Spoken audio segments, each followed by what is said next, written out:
Okay. I want to show how to fillet some tilapia we caught the other day. Normally my videos are of herping and fishing. Alright. I think you can see my cutting board quite nicely. It's important they have a big cutting space because these fish are actually pretty big. I think they're pushing 6 pounds. You want to have super sharp knives. I don't have a fillet knife, which is probably the best thing to have, a super sharp fillet knife, but I've been able to make do. So let me show you my fish. We caught 7 of these, and this is you should probably head on over to my friend Pete's video of us actually catching the tilapia. It was really cool. Really cool day. It was the warmest day of the week, which is nice. Really good visibility. It was overcast, but I think that helped with the tilapia feeling more secure and coming up more to the shallows. But let me show you. This is our tilapia. Pretty big fish. Really pretty in the water. Really pretty. Powder blue with some nice red stripes on the tail. I'm not sure if you can get that. But really nice red stripes on the tail. Really pretty red fins.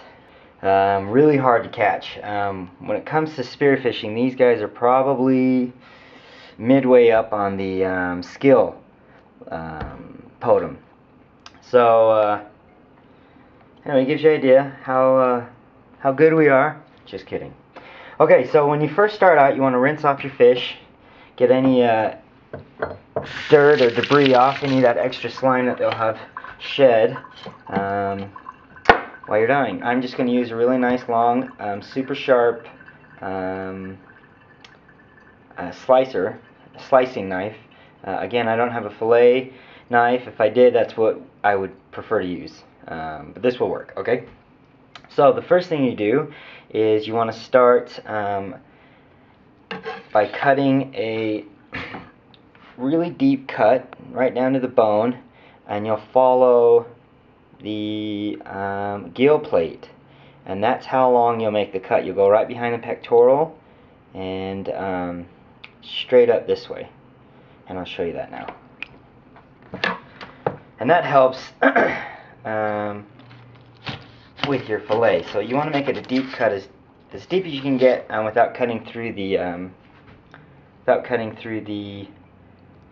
rib cage or the spinal cord. And let me adjust the camera to get a better angle. I want to come up. I want you guys to see from up top. Okay, that should be a better angle actually when it comes to showing you how to fillet. So I've made that deep cut here that runs along the gill plate, actually just parallel to the gill plate, and you'll follow that straight down behind the pectoral.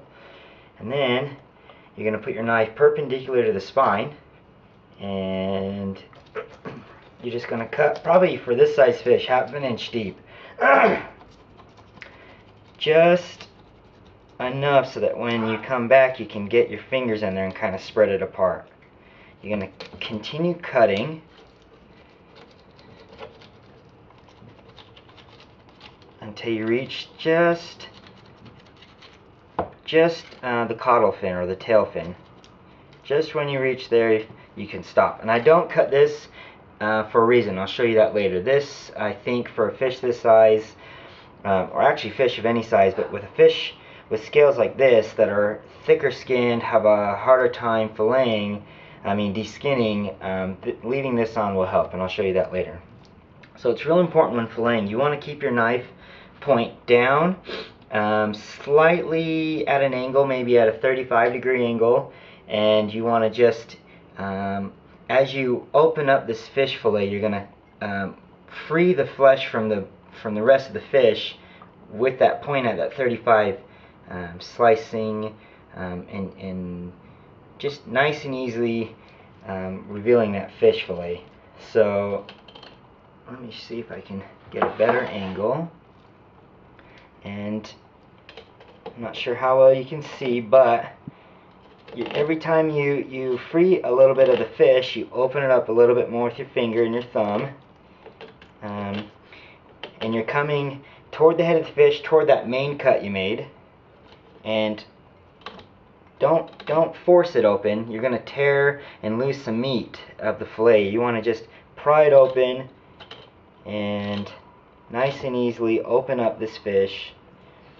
Anyway, right along here there's going to be ribs that stick perpendicular or straight up from the fish, going this way.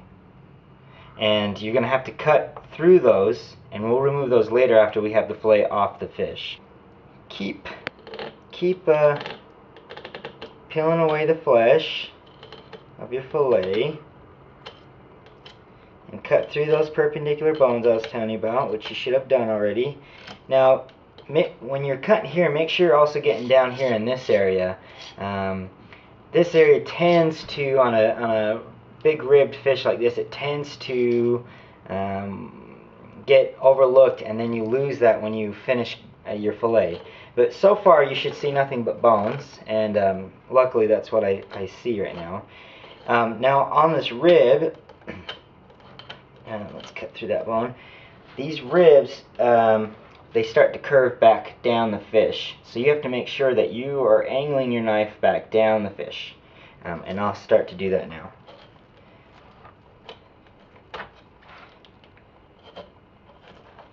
Keep going.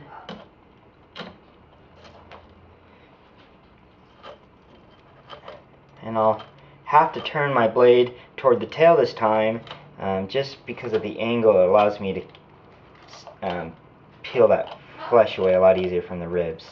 Now you don't want to go so deep that you're actually cutting into these ribs. There's a lot of ribs here. You don't want to actually go where your knife blade's this way. You want to just float along top of those ribs and peel away the meat that way.